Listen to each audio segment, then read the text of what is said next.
안녕하십니까. 오늘도 이 처리 역사 한번 시작해 보도록 하겠습니다.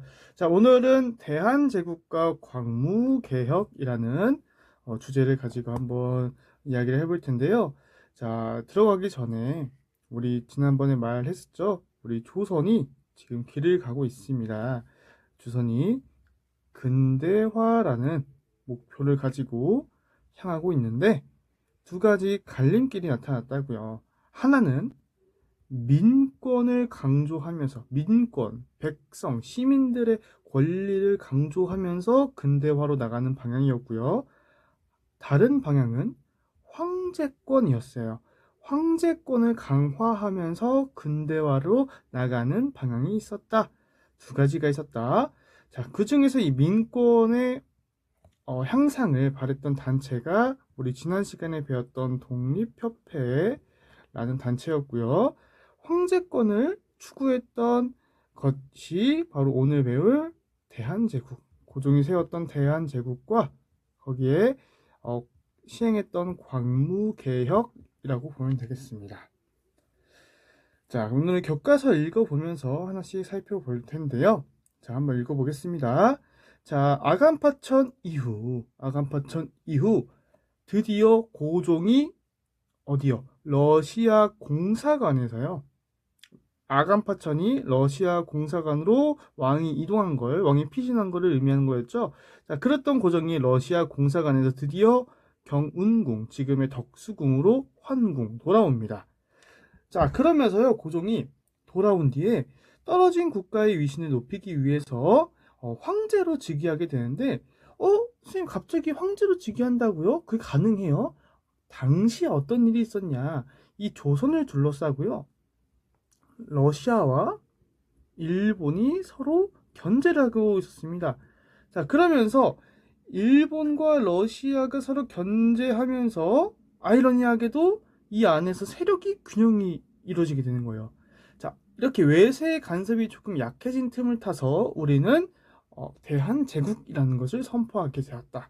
플러스 연호를 광무라고 정했다. 광무 1년, 광무 2년 이런 거겠죠. 자, 이렇게 해서 대한제국이 탄생하게 됩니다. 여기까지 내용. 고종이 중요 내용은 고종이 아간파천에서 돌아와서 대한제국을 수립했다라는 게 여기 문단의 중요 내용이겠죠. 자, 그러면 다음 문단, 여기 문단 한번 보겠습니다. 자, 대한제국 전제군주제를 지향하다 부분인데요. 교과서 나와 있네요. 대한제국 수립 이후에 정부는 황제권 강화를, 독립협회는 민권의 확대를 추구하였습니다. 독립협회와 완민공대의 활동에 부담을 느낀 고종은 이들을 해산했죠. 누굴 동원해서? 우리 지난 시간에 배웠던 황국협회였습니다. 자, 그 이후에 대한국 국제라는 걸 발표했는데요. 쉽게 말해서 지금은 헌법, 최초의 헌법이라고 보면 되겠습니다. 자, 그러면 그 대한국 국제, 우리나라 대한제국의 법에는 어떤 내용이 담겨 있었을까? 잠깐 살펴보고 가보도록 하겠습니다. 자, 대한국 국제입니다. 첫 번째, 대한제국은 세계 만국에 공인된 자주 독립의 국가다. 그랬구나. 자, 대한제국의 정치는 과거 500년간 전래되었고 조선시대에서부터 쭉 이어졌고 앞으로도 불변할 전제정치다. 전제정치다. 황제가 통제하는 정치권이다. 뭐 이런 거다. 자, 그리고 대한국 대황제는 무한한 임금의 권리를 가지고 있다. 또 뒤에 보면 대한국 대황제는 국내의 육해군을 통솔한다. 대한국 대황제는 조약을 맺을 수 있다. 자, 무슨 소리를 하고 있냐?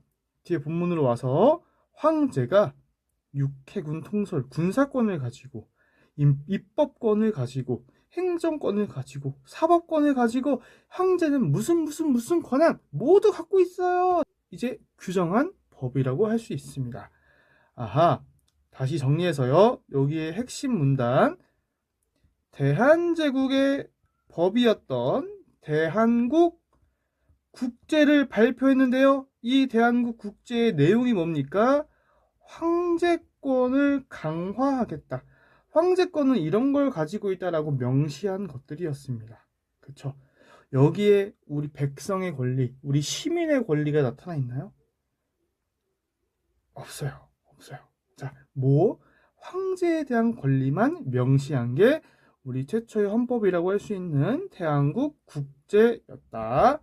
그러면 고종이 이 대한제국을 어떻게 꾸려나갈 것인가? 여기 보였죠? 황제권 강화를 목표로 꾸려나가겠다라는 것을 우리가 알 수 있겠습니다. 자, 129페이지. 그렇다면은 이 고종이 대한제국을 만들면서 추진하였던 광무개혁은 무엇인지 한번 살펴볼 텐데요. 자, 광무, 우리가 연호를 광무라고 정했고 그 시절에 했던 개혁이기 때문에 광무개혁이라고 부르는 겁니다. 자, 광무개혁은요, 어떤 원칙을 따라서 개혁이 실시되었냐? 구본 신참의 원칙을 따랐다. 잘 기억하면 되겠습니다. 9번 여기 보겠습니다. 옛 것을 기본으로 해서 신참, 새로운 것을 참조하겠다. 옛 것을 기본으로 새로운 것을 참고한다는 광무개혁의 기본 원칙이자 방침. 잘 기억하면 되겠습니다. 구본 신참. 자, 그러면서 어떤 개혁들을 했냐? 지금 하나씩 살펴볼 텐데요. 자, 군사적으로는요, 원수부라는 것을 설치하게 됩니다. 자, 원수부가 무엇이냐? 자, 원수부가 뭐냐? 군사권을 총괄하는 기구라고 보면 될 것 같아요. 군사를 총괄하는 기구. 자, 우리 지난 시간에 뭐 배웠던 거 뭐 진위대, 뭐 친위대, 뭐 무슨 뭐 이런 거 많았잖아요, 그렇죠? 당시에 여러 개의 뭐 군사 조직들이 있었는데 이런 것들을 다 어디서 총 관리하겠다? 원수부라는 곳에서 총 관리하겠다. 자, 그리고 이 원수부의 그럼 짱이 누구예요? 원수부의 짱이 바로 황제, 고종이 되는 거겠죠. 자, 원수부, 군사를 총 내가 관리하겠다, 황제가 관리하겠다라는 거고요. 자, 중요한 거 요겁니다. 재정. 어떤 걸 했냐? 토지 제도를 확립하고 개혁의 추진에 필요한 재정을 확보하기 위해서 양전지계 사업을 추진했다. 양전지계 사업 밑줄 별표 치면 되겠습니다. 자, 양전 사업. 우리 이때만 있었던 어떤 사업은 아니었고요. 우리 역사에서 꾸준히 나왔던 사업이었습니다. 헤아리다. 헤아릴 양자와 밭전, 밭을 헤아리는 사업이었어요. 뭐예요? 다시 말해서 맞습니다. 토지 조사 사업이에요. 자, 여기 땅이 누구 땅인지, 여기 땅은 누구 땅인지, 여기 땅 누구 땅이고, 여기 땅은 누구 땅인지 조사하는 겁니다. 자, 그럼 여기 땅은 A 땅, 여기는 B의 땅, C의 땅, D의 땅이라는 것을 밝혀냈으면요. 이 A, B, C, D라는 인물한테 뭘 할 수 있어요? 그래요. 토지세, 세금을 거둘 수 있어요. 자, 근데 그 이전까지는요. 그냥 이것만 하고 끝났어요. 근데 이제는 뭐 했다? 근대적 토지 소유 증명서인 지계를 발급했다라고 합니다. 자, 여기 부분은 제가 수업 시간에 다시 한번 좀 깊게 설명해 드릴 건데, 자, 쉽게 말해서 이겁니다. A, B, C, D, 이 빈 땅이 A, B, C, D 땅이구나. 라고 토지 조사를 한 다음에, 이 A, B, C, D한테 이 땅의 주인은 너야. 라고 근대적 토지 증명서를 발급했다. 라고 보면 되겠죠. 어렵지 않죠? 그죠? 그래서 양전지계 사업을 발급했다. 잘 기억하면 되겠고요. 세 번째, 경제 파트입니다. 경제로는 굉장히 뭐 그냥 근대적 공장이나 회사 이런 것들, 그리고 근대적 교통통신시설도 도입했다. 뭐 이런 은행도 세웠다. 정도 한 번쯤 읽어보면 될 것 같습니다. 자, 그러면 오늘 여러 가지를 배웠는데 다시 한번 정리를 해보자면요. 첫 번째, 여기 문단은 무슨 내용이었냐?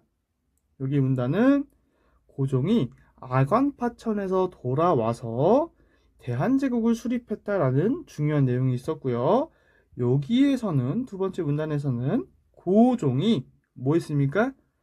돌아와서 독립회폐를 해산하고 나서요. 대한제국의 헌법이라고 할 수 있는 대한국 국제라는 법을 발표했다. 근데 그 내용이 뭐였다? 황제권을 강화하는 내용이었다. 자, 세 번째, 요 내용은 이제 대한제국 시기에 추진되었던 광무개혁이라는 내용을 담고 있는데, 자, 그 광무개혁의 원칙이 뭐였냐? 구본신참이라는 게 있었고요. 플러스 군사적으로는 원수부 설치, 재정적으로는 뭐 양전지계 사업, 그 근대적인 공장과 회사 같은 걸 설립했다 정도만 기억하면은 크게 문제 없을 것 같습니다. 자, 오늘도 수업 듣느라 고생 많으셨습니다. 자, 수업 시간에 만나요.